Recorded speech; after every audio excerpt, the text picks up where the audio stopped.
14-year-old Saeed Kabalawi was arrested in the village of Abu Dis in the occupied West Bank on August the 28th. He says he had gone to the shops to buy milk for his baby sister. The Israeli military accuse him of throwing stones at their vehicles as they passed. Saeed says he was just trying to run away. After he threw me in the jeep, all of the soldiers started beating me. They took me to the military camp. They forced me to stand against a wall.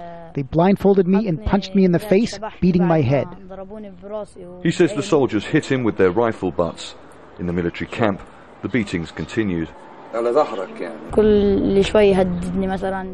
threatened to shoot me or unleash the dogs on me. One of them headbutted me with his helmet. They came in one by one. They beat me, cursed me, spat on me, and threatened to kill me. Saeed's family insisted his injuries were photographed. Human rights organisations have highlighted his case because it's particularly extreme, but they say Israeli security forces regularly abuse the young people they arrest. Behind me is the Israeli military camp where Saeed says he was taken and beaten for 4 hours.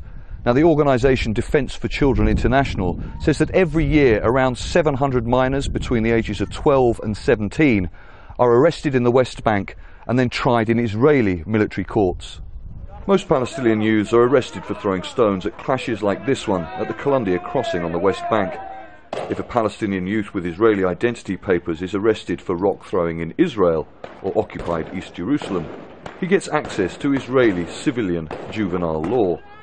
But it's a very different story for those with Palestinian identity papers arrested on the West Bank.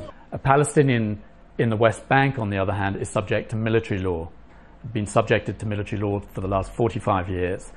And under that system of law, the child or adult has far fewer procedural protections, such as seeing a lawyer, having a parent present during questioning, etc., etc. So it's a far harsher system. A spokesman for the Israeli military told Al Jazeera that youths were tried in military courts because the occupied West Bank is under Israeli military law. Saeed is scheduled to face an Israeli military court in January next year.